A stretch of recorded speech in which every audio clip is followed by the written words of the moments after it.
नमो भगवते वासुदेवाय। ॐ नमो भगवते वासुदेवाय। ॐ नमो भगवते वासुदेवाय।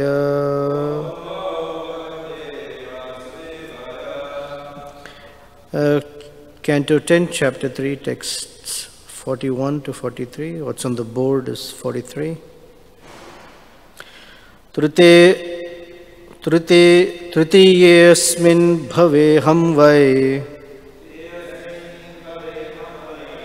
tenaiva vapusatavam jato bhuyastayoreva satyam me vyahrutam sati. Tritiyosmin bhaveham vai tenaiva vapushathavam jato bhuyastayoreva satyam me vyahrutam sati. Tritiyesmin bhaveham vai tenaiva vapushathavam jato bhuyastayoreva satyam me vyahrutam sati.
Tritiye, for the third time, asmin bhave, in this appearance as Krishna, aham, I myself, vai, indeed, tena, with the same personality, eva, in this way, vapusha, by the form, atha, as, vam, of both of you, jatah, born, bhuyah, again, tayoho, of both of you, eva, indeed, satyam, take as truth, me, my, vyahrutam, words, sati, O supremely chaste. Translation and purport by Srila Prabhupada ki jai. So before I read 43, let me read 41 and 42. Text 41. Since I found no one else as highly elevated as you in simplicity and other qualities of good character, I appeared in this world as Prishnigarbha, or one who is celebrated as having taken birth from Prishni. Purport. In the Treta Yuga, the Lord appeared as Prishnigarbha. Srila Vishwanath Chakravarti Thakur says, Prishnigarbha iti so ayam Treta Yugavataro lakshite. Text 42. In the next millennium, I again appeared from the two of you who appeared as my mother Aditi and my father Kashyapa. I was known as Upendra, and because of being a dwarf, I was also known as Vamana. And today's verse, O supremely chaste mother, I, the same personality, have now appeared of you both as your son for the third time. Take my words as the truth. Purport. The Supreme Personality of Godhead chooses a mother and father from whom to take birth again and again. The Lord took birth originally from Sutapa and Prishni, and then from Kashyapa and Aditi, and again from the same father and mother, Vasudeva and Devaki. Quote, in other appearances also, the Lord said, I took the form of an ordinary child just to become your son so that we could reciprocate eternal love. Jiva Goswami has explained this verse in his Krishna Sandarbha, 96th chapter, where he notes that in text 37, the Lord says, Amuna Vapusha, meaning by this same form. In other words, the Lord told Devaki, this time I have appeared in my original form as Sri Krishna. Srila Jiva Goswami says that other forms were partial expansions of the Lord's original form, but because of the intense love developed by Prishni and Sutapa, the Lord appeared from Devaki and Vasudeva in his full opulence as Sri Krishna. In this verse, the Lord confirms, quote, I am the same personality of Godhead, but I appear in full opulence as Sri Krishna. This is the purport of the words Tenaiva Vapusha. When the Lord mentioned the birth of Prishni Garbha, he did not say Tenaiva Vapusha. But he assured Devaki that in the third birth, the Supreme Personality of Godhead, Krishna, had appeared, not his partial expansion. Prishni Garbha and Vamana were partial expansions of Krishna, but in this third birth, Krishna himself appeared. This is the explanation given in Sri Krishna Sandarbha by Srila Jiva Goswami. Om Jnana Timirandasya Jnananjana Shalakaya Chakshur Unmilitam Yena Tasmai Shri Gurave Namaha Shri Chaitanya Manobhishtam Sthapitam Yena Bhutale Swayam Rupa Kadamahyam Dadati Swapadantikam Vancha Kalpatarubhyascha Kripa Sindhubhyevacha Patitanam Pavanebhyo Vaishnavebhyo Namo Namaha Shri Krishna Chaitanya Prabhu Nityananda Shri Advaita Gadadhara Shrivasadi Gaura Bhakta Vrinda Hare Krishna Krishna Krishna Hare Hare Hare Rama Rama Rama Hare Hare.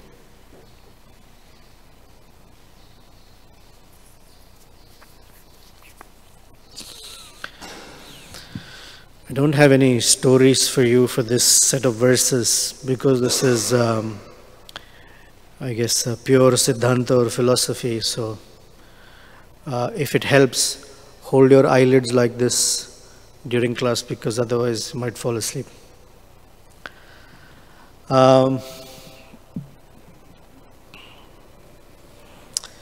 So, three times, so the verse starts with Tritiya Asmin. So in this third appearance, Krishna says, Asmin Bhave, in this appearance, the third time, Aham Vai, certainly, Teneva Vapusha, the same personality, in the form of the same personality.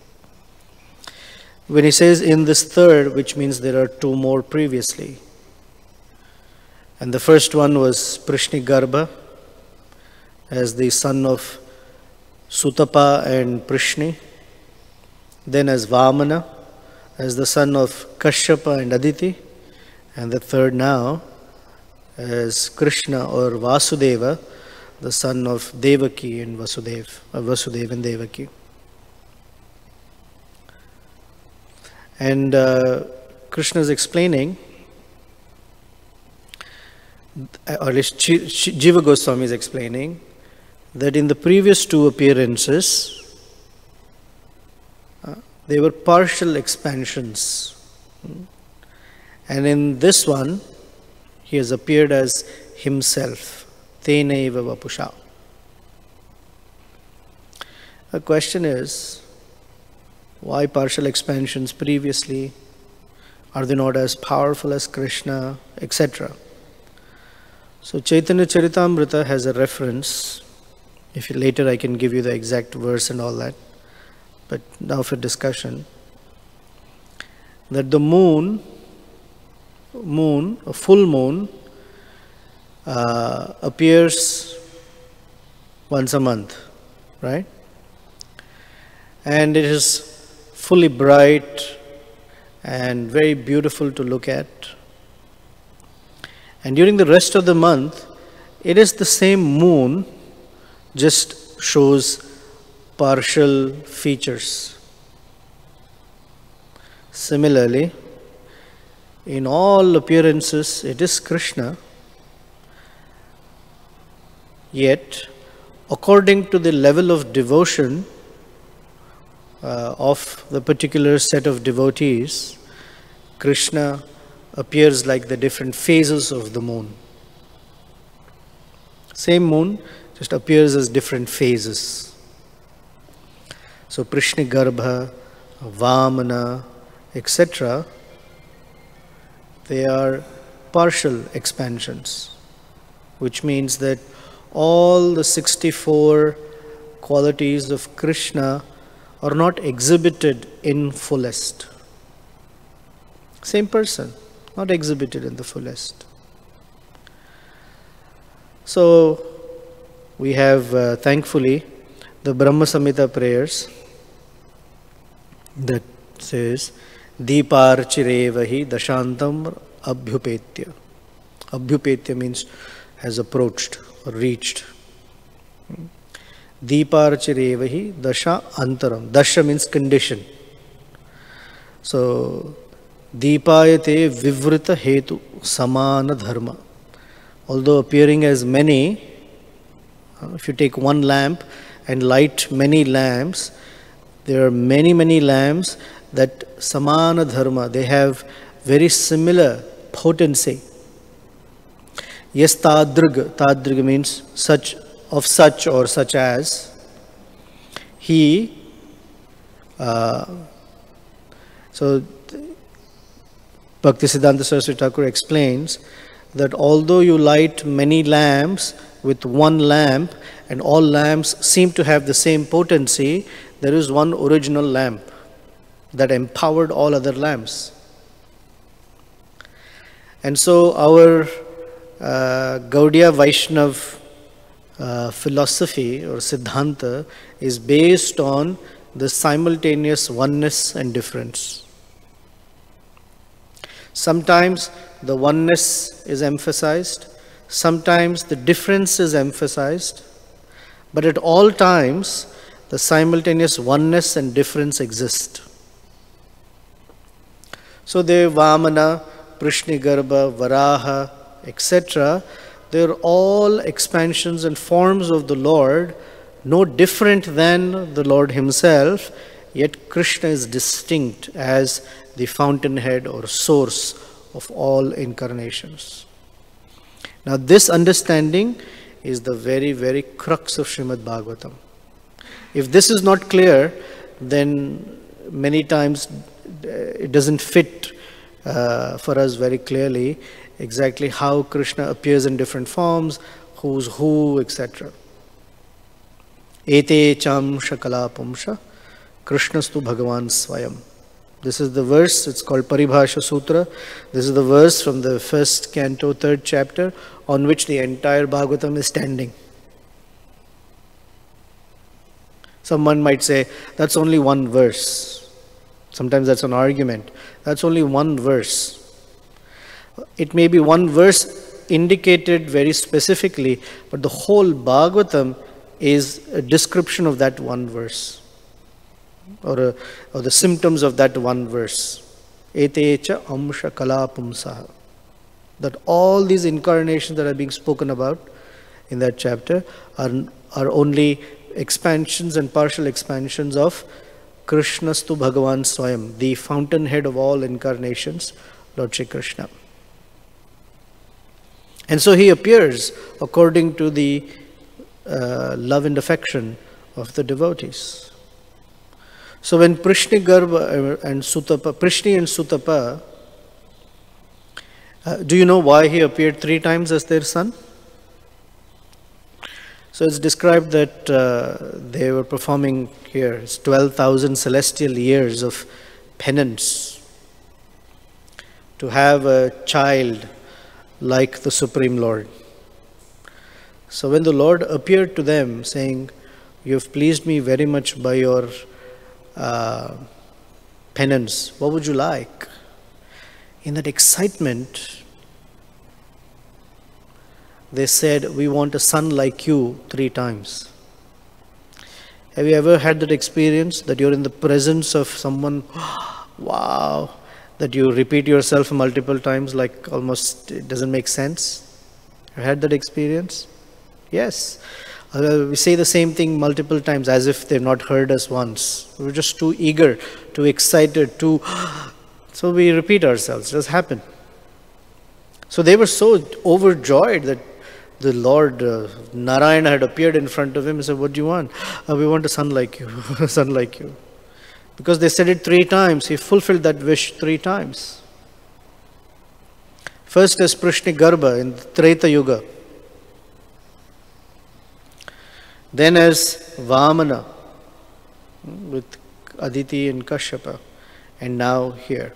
So with each lifetime, because of their service to the Lord, or intense service to the Lord, their attraction and attachment to Him has increased multiple fold. And so finally in the 3rd lifetime, He has appeared as Himself.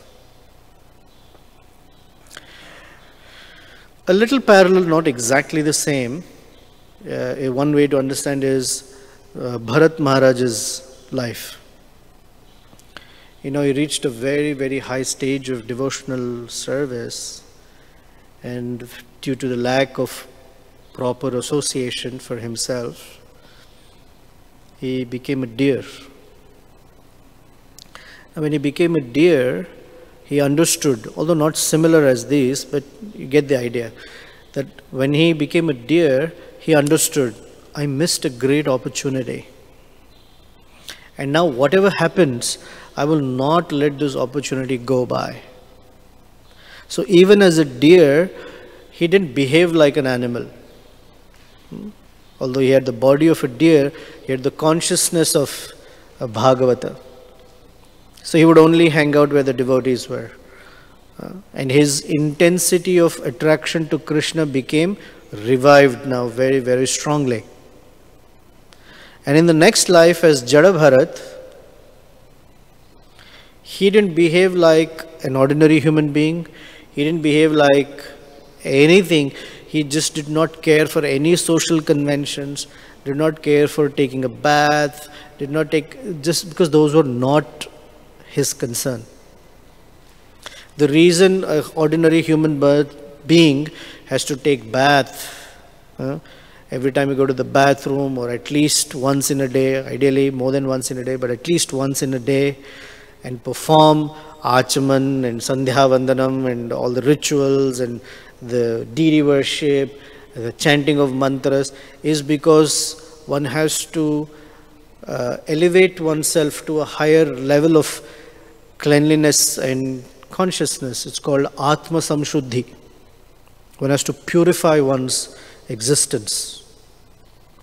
But one who has reached that level of purification doesn't have to depend on the methodologies to get us there. Therefore, you'll see Madhavendra Puri and Ishwara Puri recite those verses. Bho Sandhya Vandanam Tubhyam Oh, snanam, forget it. Oh, my dear, bathing 3 times in a day, forget it, I'm not doing it anymore. Oh, reciting Gayatri 3 times a day, forget it, I'm not doing that anymore. Oh, all my relatives and ritual functions, forget it, I'm not doing that. Why? Now my mind is fully attracted to that personality in Vrindavan. We cannot do like that. Oh, forget Gayatri, forget my chanting of that, because now I'm very attracted to Krishna. That's a little on the side of nuts. But those are methods of purification. They bring our mind to Krishna. Once the mind has come to Krishna, then those things may not be necessary. Now, it doesn't mean that Madhavendra Puri did not take a bath. That's not the point. And it does not mean that Madhavendra Puri did not chant his mantras. That's also not what it is. What it means is the reliance on those things is not necessary for him. For example, let's say our reliance. We have to eat prasadam to maintain a certain level of Krishna consciousness. We cannot say, I don't care for prasadam anymore. I can eat anything and still maintain that level of Krishna consciousness. Not possible. We'll find very soon, that our mind is attracted to. So we need these things. Our mind is attracted away from Krishna depending upon what we're eating. If you're eating something that's not offered to Krishna, our mind will not be attracted to Krishna. So Bharat Maharaj in progression became very, very attracted to Krishna. Intensified life after life. Similarly, for Prishni and Sutapa, life after life, their devotion and attraction to Krishna became intensified. Such that by the time they were in their third life, as Vasudeva and Devaki, Krishna appeared himself. Yet, they're not at the same level as Yashoda and Nanda. So Krishna appeared in his four-armed form as Vasudeva, did not appear as Vrindavan Krishna. Although he appeared as a small baby in front of them, it was very clear to them, this is Vasudeva Krishna. And as soon as he appeared as a baby, the two-armed Vrindavan form, he told Vasudeva, take me across the river. Because this form will be, enjoyed by or relished by those who are residents of Vrindavan. So that's the purport to Teneva Vapusha. In verse 37, Jiva Goswami says, the Lord used the word Amuna Vapusha, which is different from Teneva. The same Vapu means body or form. So Jiva Goswami is giving us an insight that the Lord is helping us understand simultaneously oneness and difference. I am the same person, just appeared in a different form with different potency. As Prishnigarbha and Vamana. And now as myself, the personality of Godhead. Very important for us to appreciate and understand this simultaneous oneness and difference. Now, among the residents of Vrindavan then, Krishna manifests his, original form or self-same form. Because that level of love and attraction that they have, there is nobody in the universe who has that kind of attraction to him. Where the sense of he being God does not exist for them. In fact, they don't care. For Vasudeva and Devaki, still it is clear, he's indicating, I am the personality of Godhead. Now the same, in one sense, is given by Garga Muni. When Krishna and Balaram are in Vrindavan, Garga Muni looks at their birth chart and says, oh, you have 2 boys, but these are not ordinary boys. Very special. And according to their birth chart, they have appeared many, many lifetimes as different. So they are expansions of Narayan. But for Yashoda and Nanda, they're so enamored by Krishna and Krishna's beauty that those things they don't hear so well. It doesn't touch them. Oh, this is God himself, Krishna, Narayan, so attractive, Krishna, so attractive. So when Krishna would perform all these fantastic feats, and every day they would hear, now we're going to hear as it's coming up. Oh, when Putana was killed, there was this big, gigantic, hideous form of Putana like a mountain with her breast so big and Krishna on top, still attached to her nipple. Everyone said, this is Krishna, look at how amazingly he has killed Putana. And Mother Yashoda is sweating in the brow, thinking, oh my poor boy, he's stuck up there. When he killed the Shataka demon, when he killed Trinavarta, she saw this. Krishna was on Yashoda Mai's lap, and he felt very heavy that day. So she was like, today he's exceptionally heavy. So she set him aside. As soon as she set him aside, Trinavarta came as a tornado, the tornado demon, and picked up Krishna. Have you even seen how a twister or a tornado picks up all these living beings, cars, houses? He picked up Krishna. But Krishna is the heaviest, right? Mahima is the Yogeshwara, so he has all these pote. So Krishna became very heavy again. Now he was heavy for Trinavarta. The Trinavarta was like, could not breathe, and he choked him down and brought him crashing to the ground. And Mother Yashoda, oh my poor boy, he fell from such a height. I hope he's okay. I hope he's not any bruises. He's just cannot even, although she's seeing every day literally, and every day she's hearing, oh, today he killed Bakasura, today he killed this demon, today he killed that demon, there was a bull demon, there's a horse demon. All these stories are coming to her every day. Some she's seeing, some she's hearing. Then he opens his mouth and she looks inside, and the whole cosmos, she thinks, I'm very tired, I need to sit down because something's not right with me. Because that's not their concern. Once, this past time, Krishna had suddenly made himself, invisible to the residents of Vrindavan, especially the gopis. And they were looking for him behind every tree, every bush. Is he there? Is he there? So he said, let me play a little trick on them. And he appeared as this four-armed form of Narayan. Beautiful form. Amazing. How attractive it must be. Shankha, Chakra, Gada, Padma, the whole Srivatsa, everything in his so elegant, royal, super form. And when he appeared in front of them, they said, oh Narayan, do you know where Krishna is? We're looking for him. Their concern and their attraction is not to that kind of opulent form. They don't even recognize him. And when they saw him again in Kurukshetra, they were very disappointed. What is he dressed like that for? What is all this crown, golden crown and all these jewels and all these garlands and my gosh, all these followers? This is not our Krishna. We can't recognize him. The moment he puts a little turban and a peacock feather and garland of forest flower, that's the one we're looking for. They have no attraction for that opulent Vaibhav, Aishwarya form of thought. They have no attraction for it. And because their love is so intense and intimate, Krishna shows his actual Vrindavan form. So for us as Gaudiya Vaishnavas, this is very, very crucial to understand. And Chaitanya Mahaprabhu appeared to reveal that form to us. Someone may say, what about Narayan? All that is true.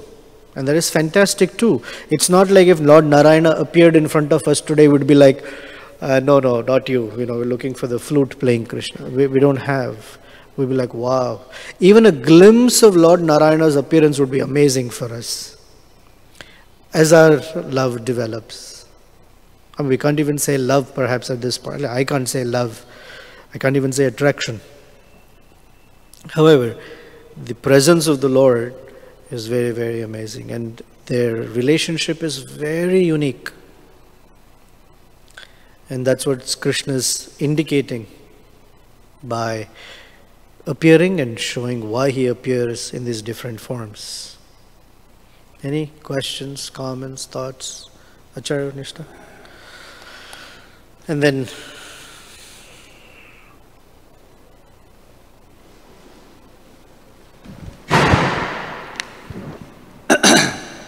thank you, Boo. I had two questions. Prabhupada mentions in one of these purports that Vasudeva and Devaki are the eternal parents. They're eternally connected with him.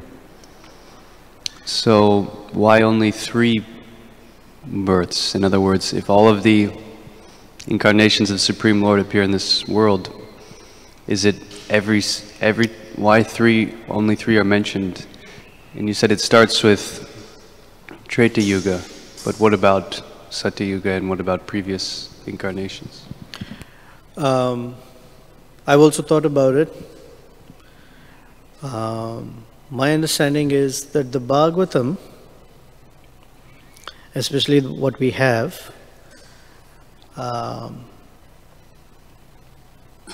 deals with one day of Brahma, perhaps a little more than one day of Brahma. Does not deal with all the days of Brahma's life. Because of the 10 subject matters, right? Of the 10, Manvantara Ishanu Katha are there. So Manvantaras, if you notice, the Bhagavatam deals with only the 14 Manus. What about the previous 14? What about the next 14? What about the previous so many 14s? Because at this point, when the Bhagavatam was revealed, if you will, in its written form, how many days of Brahma might have passed? Roughly 50 years.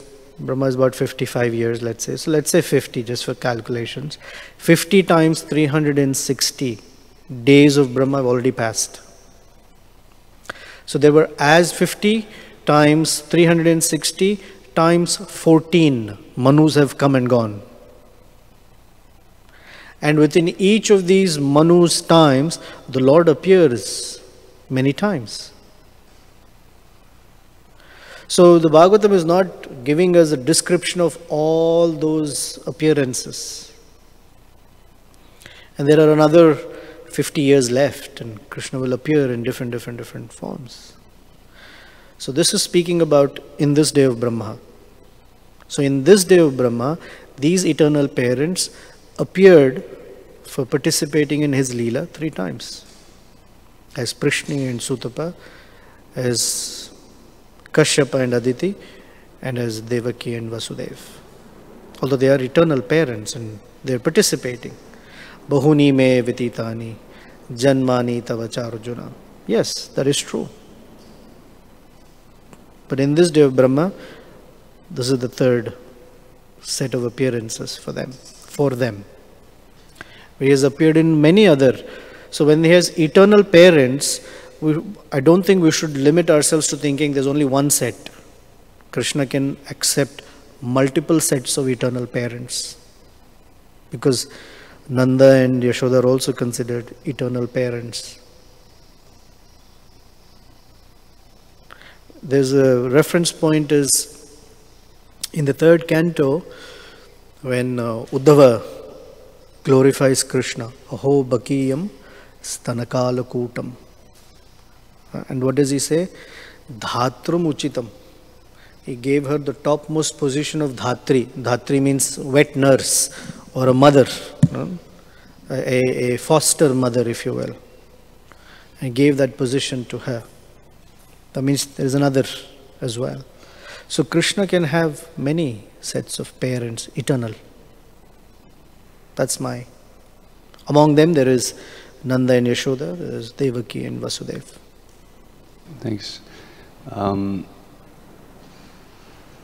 Ite chamsa kalapungsam Krishna's 2 Bhagavan. But we hear in also Nectar of Devotion that Krishna's feature is unique because he has 64 transcendental qualities. Correct. 4 extra. So they are plenary expansions, the other avatars and incarnations. They are non-different. Yet, isn't there something special that Krishna has that these features do not have? So there's very amazing pastimes, very amazing form, very amazing flute playing, and the rasa. These 4 things, I think, distinguish Krishna even from Lord Narayana. This is Gaudiya Vaishnava Siddhanta. Someone from Sri Vaishnava comes like, we don't believe. But just fine. That we're not about, hammering them down with what we believe in. But our acharyas, Rupa Goswami and Chaitanya Mahaprabhu, have revealed that Krishna has a very amazing and unique position. Vrindavan Krishna, which is who we are trying to specifically serve and be attracted to. Along the way, we will find attraction to different forms of the Lord. Narasimhadev, for example, Lord Ramachandra. Someone may have attraction to, whatever forms of the Lord, which is nothing wrong. However, Chaitanya Mahaprabhu is revealing that personality in Vrindavan for us. Last question. We know that Chaitanya Mahaprabhu's pastimes mimic those of Gokul. Does Mahaprabhu appear before a different set of parents in a Vishnu form similar to Krishna's appearance? Well, I can't remember the reference, so I might say something that I can't back up clearly, but this is what I've heard. So please don't take that as these are the reference. I don't know the reference. So Krishna appears as Vrindavan Krishna one time in a day of Brahma.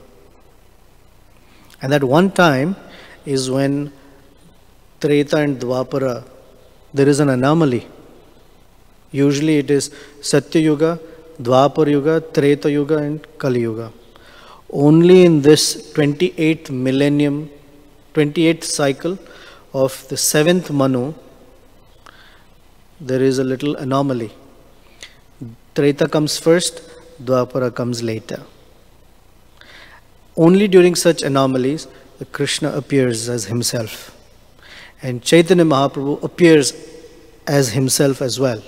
In other times, there is reference to him appearing as they call Gaura Narayana. Now, I can't remember where the reference is, so I can't really back it up. But he appears that way.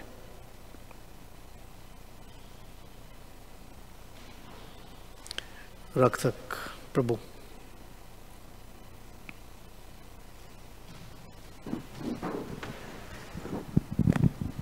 Hare Krishna, Prabhu. Does Krishna have devotees in the spiritual world that have attraction for more than one of his forms?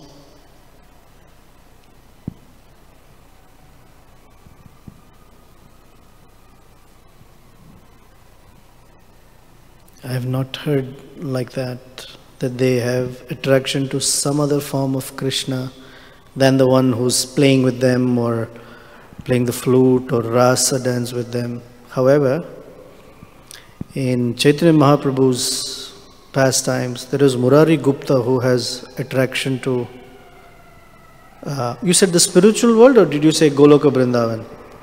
I said the spirit, the spiritual world.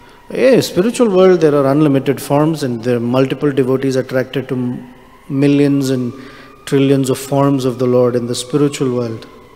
In Goloka Vrindavan and in each realm of the spiritual world, the Lord appears in a very specific way and their all attraction is to Him in that form.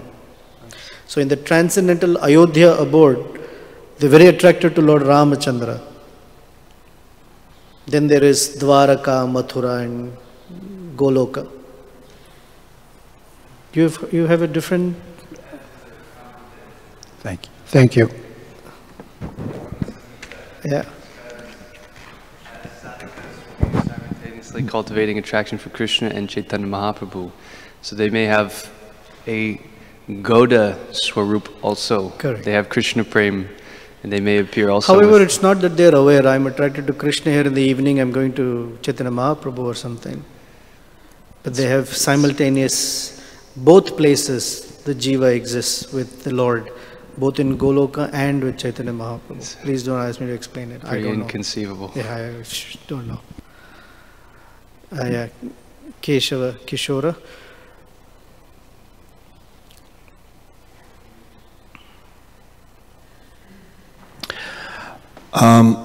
Krishna said that When? Where? What did he say? Huh? What did he say?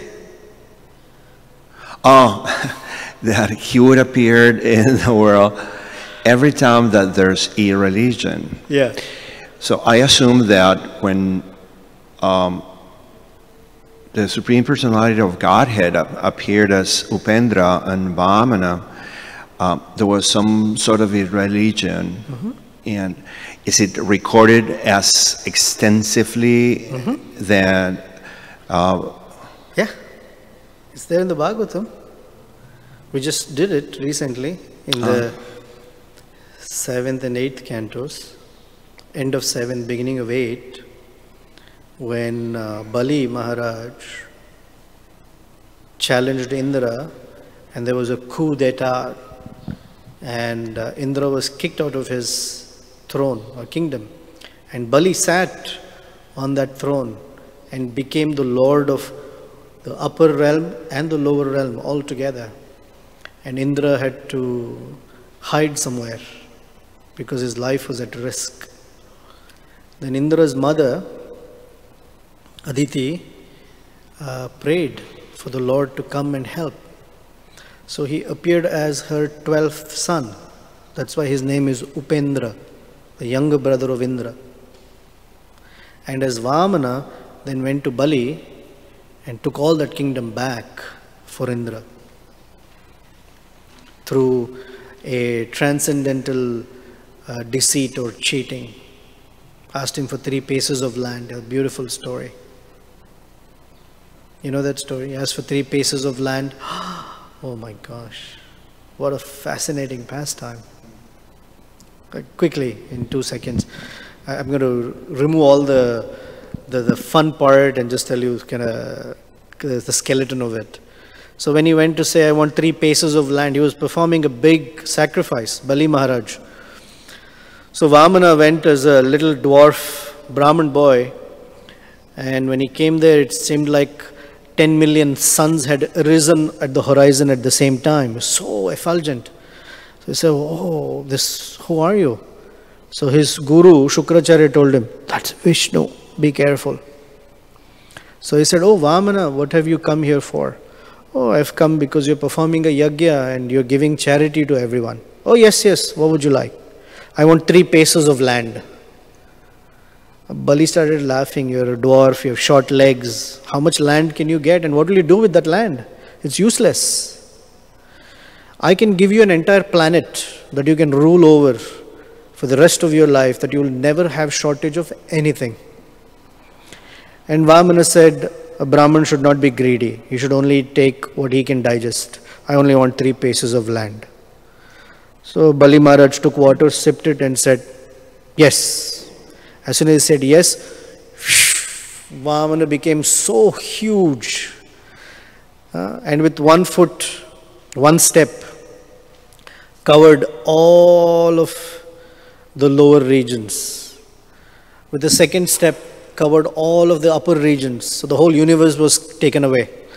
And he said, I still have to put my 3rd step where you've cheated me.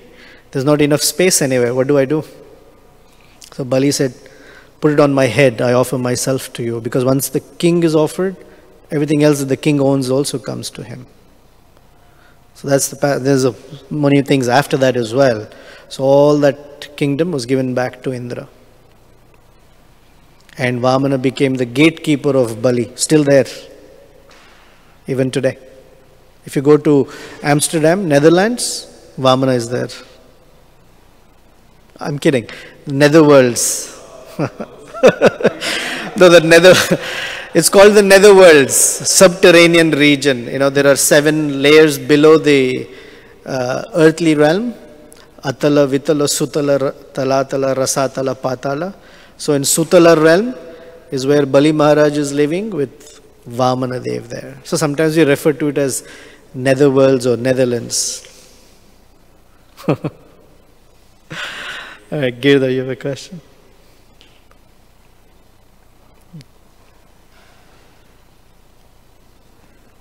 I'm wondering about the simultaneous oneness and difference. Wondering is a good thing because it's difficult to grasp. Specifically about like the forms of Krishna and the expansions of Krishna. I mean, kind of somewhat easier to understand like jivas being simultaneously, one, small spark of Krishna and then different. But I don't quite understand how like is like the direct expansions of Krishna. They also are individual entities themselves, but they're also one with Krishna. Right. It's like, so it's not like necessarily like Krishna and Balaram. It's like Krishna and also Krishna. He's just talking to himself. Yeah, that's almost like he's like some mental problem person. Yeah. So there is a little word before the Bheda Abheda. You know that word? Inconceivable. Inconceivable. Yeah, so it's called achintya. Chinta means to obsessively think about, worry about. So sometimes say chintana about Krishna. Ananyas chintayanto mam. Those who are very deeply, constantly, obsessively thinking about me. And achintya means although that is done that way, it's not conceivable. So even if we sit and very gravely ponder from morning till night without eating and sleeping and drinking, it's like, how is that Krishna and Balaram, they're, arms, with 2 distinct personalities but the same, how is that possible? Achintya. Unless we get what we say, divine grace. So logically we can explain to a certain degree, and that's where it ends. Beyond that we have to rely on purity of heart or grace. So another way to perhaps help is, you said it's easier to understand the simultaneous oneness and difference between the Jiva and the Supreme Lord. Actually, it's not easy to understand. The distinction is easier. The oneness is not easy.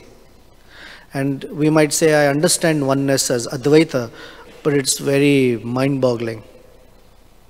How that I am the Supreme. Same quality or category of the Supreme. It's not easy. I might just, as Prabhupada says, impose some mental conception of it. I am the Supreme, I am Brahman. But I don't behave, think, talk like Brahman. So the general description is a drop of ocean water, like a drop of ocean water and the ocean. Right? So that is a little bit more conceivable, if you will. But how about Lake Michigan or Lake Superior and the ocean? Massive bodies of water. When you go up there to the beach, we can't tell the difference between an ocean and Lake Michigan. They're just too big. However, there is distinction. When you look at it from 10,000 feet high, you can see the distinction between this ocean and that lake. Correct? Then you go to the Caspian Sea, perhaps which is bigger maybe. I don't know. Then you look at the Pacific Ocean. So from our vantage point, which is at the shore of the lake, we can't tell that distinction.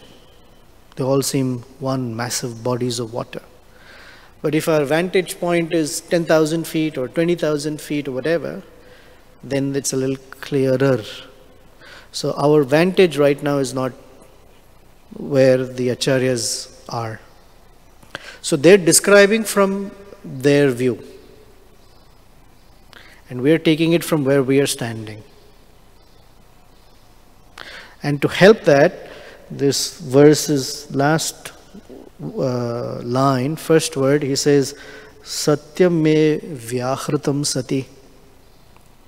He's saying, you please accept what I'm telling you as truth. And the word is sati.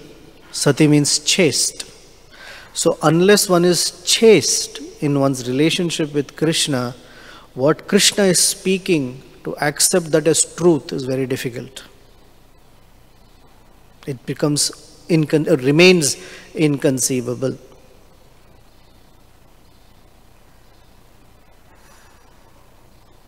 So our work in this whole verse is that last word, sati, chaste.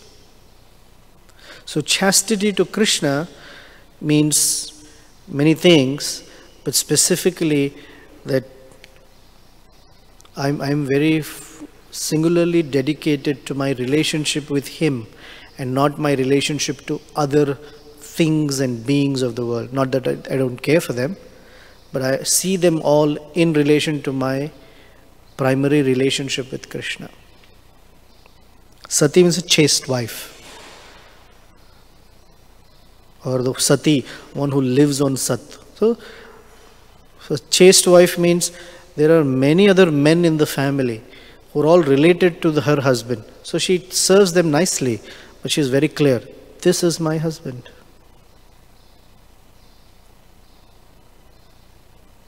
Or this is my spiritual master, the wonderful other personalities, and they're all amazing, and I serve them as if they're my spiritual master with full enthusiasm and respect. I have a spiritual master. I am very grateful and connected to this personality who's connecting me to Krishna. Although so many others may inspire me, no doubt, and nothing wrong with that. I might get extra inspiration from someone. That's okay. But this is my connection. That chastity, and then to form of Krishna, not to the demigods or my boss at work or some other. We don't feel that the mercy in our life every day is coming from other sources. It's only coming from one source. That chastity, I'm just saying it in 30 seconds, but that chastity will make Krishna's words realizable or conceivable. Satyam me vyahritam sati. Then it is conceivable. Otherwise, we're just talking. Remember 1-2 weeks ago we talked about imagination. We can only imagine at this point, and our imagination will not be appropriate. So we need the words of scripture to help our visualization of Krishna, because someone else has seen it. Upadyakshanti te jnanam Jnanina Tattva Darshina. Those who have seen the truth will reveal it to us, will give us the vision to also, visualize it, if you will. Until then, we continue patiently with our sadhana. Someday it will happen by Krishna's grace. It's not a question of if, it's a question of when. Right? Okay. Any other comments? Do you have anything? Thank you very much. Srila Prabhupada ki jai, Srimad Bhagavatam ki jai. Hey, Gaur Premanande. Hari Bol.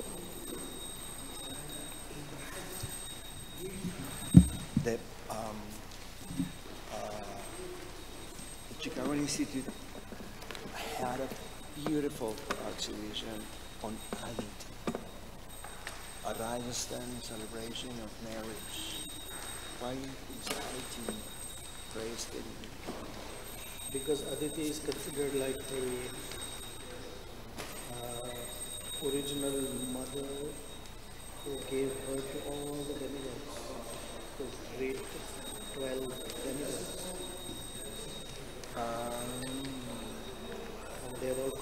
Okay. All the Hiranyakashipus, they came from her sister, Diti. Diti and Aditi are two sisters. Yeah. All those who came from Aditi are called